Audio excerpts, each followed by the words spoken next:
Okay guys, તો એના પછીના દાખલા તરફ આગળ વધીએ તો અહીંયા તમને 15 મીટર લંબાઈનો એટલે કે સૌથી પહેલા લેન્થ આપી દેવામાં આવી છે અને બીજું તમને આપી દેવામાં આવ્યું છે 15 મીટર લંબાઈ અને બીજું આપી દેવામાં છે 6 × 10⁻7 મીટર સ્ક્વેર કે જે આડછેદનું ક્ષેત્રફળ આપી દેવામાં આવ્યું છે.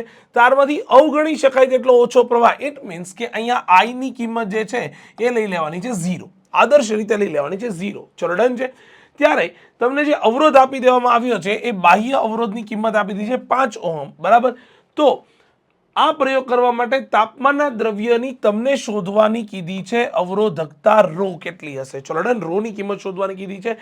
One of the easiest question. Actually આ ક્વેશ્ચન જે છે એ તમારા એમસીક્યુ લેવલનો ક્વેશ્ચન છે. તમારે માત્ર ને માત્ર ઇક્વેશન નું જ્ઞાન કેટલું છે ચેક કરવા માટે મૂકવામાં આવેલો ક્વેશ્ચન છે. તમને મને એક વાતનો જવાબ આપી દો કે જો અવરોધની લંબાઈ આપી દીધી છે, તમને અવરોધના આડછેદનું ક્ષેત્રફળ આપી દીધું છે, અવરોધ ઇટસેલ્ફ આપી દેવામાં આવ્યું છે અને અવરોધકતા પૂછી છે, તો બોલો કયા ઇક્વેશન ઉપયોગ થશે? તો કે ઇક્વેશન ઉપયોગ થશે R = ρl/a. આ ઇક્વેશનનો ઉપયોગ થશે. ચલો ડન, ક્લિયર છે? આટલી વસ્તુ ખબર પડે છે? આટલી વસ્તુ સમજાય છે?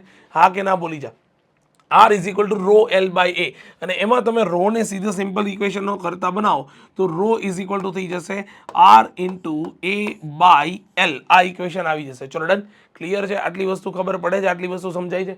જો તમને આટલી વસ્તુ ખબર પડતી હોય તો બસ હવે માત્ર ને માત્ર કિંમત મૂકવાની છે. R ની કિંમત તો કે સર 5 આપી દેવામાં આવી છે, એને ગુણ્યા a ની કિંમત તો કે એ આપી દેવામાં આવી છે 6 × 10⁻7 ના છેદમાં l તો કે સર એ આપી દેવામાં આવ્યો છે 15 મીટર, બરાબર. તો સીધું સિમ્પલ છે, 5 × 6 = 30 અને 30 અને 15 એટલે આવશે 2 × 10⁻7 ઓહમ ઇન્ટુ મીટર. આ અવરોધકતાનો એસઆઈ એકમ થાય, ખાસ યાદ રાખજો, બરાબર. તો આટલી તમને અવરોધકતા મળી જશે.